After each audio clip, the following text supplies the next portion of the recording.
Hey everyone, in this video I'll show you how to add associated micrographs to your reference micrographs in StraboMicro. So StraboMicro can organize everything hierarchically. So we have this micrograph here that was taken with a magnification of 2 times. Say I wanted to do some more detailed work in one area here and I took a higher magnification image. What we can do is add it as an associated micrograph. So I'll tap the plus on the left there and click there. Then I'll navigate to the image, select it, and press open. And we've seen all of this before. What's new here is we can load our metadata from a previous image if we don't want to pre-fill everything. So I can select this sample here, and it'll just pre-fill that optical microscopy and cross-polarized light there. I'll press next. We can fill in the instrument data, and here we can name it. So I'll just call it sample 2, 10x XPL. Put in some notes. And now we have 2 options to locate this associated micrograph on the reference micrograph. So the first option is by an approximate point. So this means you'll put a point down on your reference micrograph and say, yeah, this one's about here, and there will be a point that indicates that. Or you can locate it as a scaled rectangle on the reference micrograph. I'll go with that option to show how that works.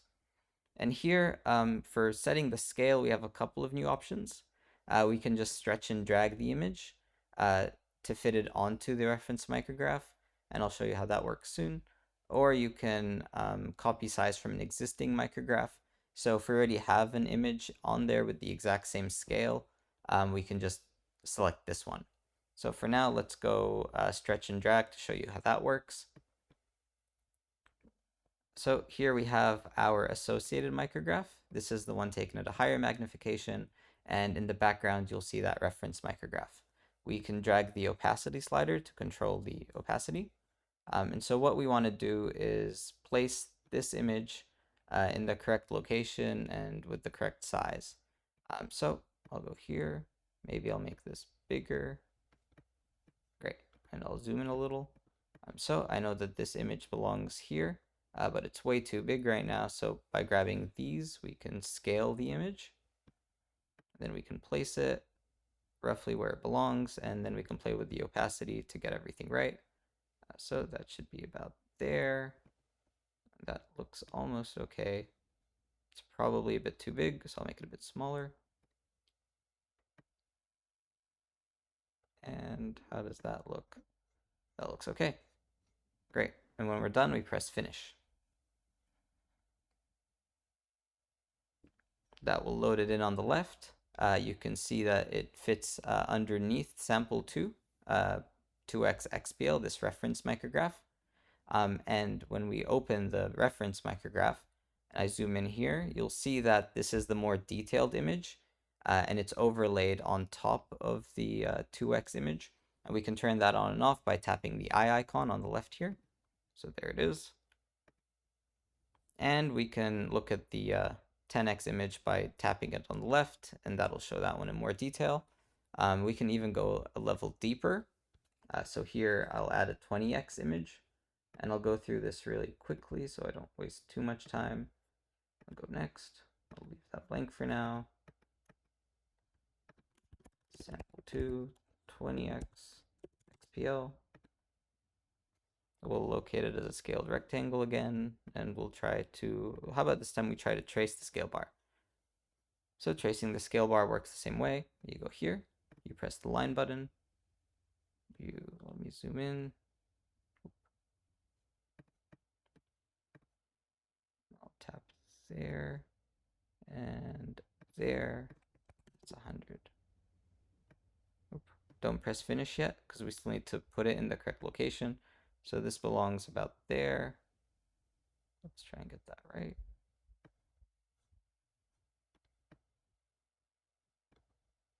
And press finish. So now you can see this hierarchical organization. We've got the reference micrograph, an associated micrograph underneath, and then another micrograph associated within. If I click on the highest level here, the reference micrograph, you can see both images embedded. So we have this one here, and when we click this one, we'll see the more detailed one in there as well. And you don't need to use the same data type. So for example, we can go back here and add another associated micrograph. This time we can use a EBSD map, for example. So here we can't select the metadata from a previous image because it's something new. So in this case, we'll go SEM, data type, EBSD, and we have a phase map in this case. Press next.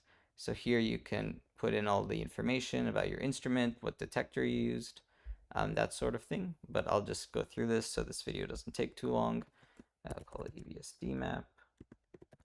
Maybe I'll write sample to EBSD map. Some notes there. And same thing. So I showed how the scaled rectangles work. I'll stick with that actually so you can see that. Let's stretch and drag. So this EBSD phase map does not actually belong here. I'm just using it as an example. So let's say this is where it's supposed to be. It was taken there. I'll press finish. And now we have the EBSD map loaded in on the left. If I click on the reference micrograph, you'll see it there. We can toggle that on and off.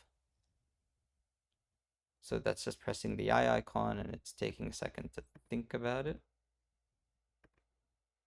which is odd, but yeah, there it is. And when you click into that, we can look at just the EBSD map. You'll notice the legend is missing. So we can put that in as an associated file. So on the right, I'll click associated file. I'll press that and I'll browse. And we have the key there. I'll open that. And so this is just an image. I'll write in EBSD key and press save. So now we have that there. If I click it, it will just open it up. We can see the key that I've loaded in. And that's how you add associated micrographs. Thanks.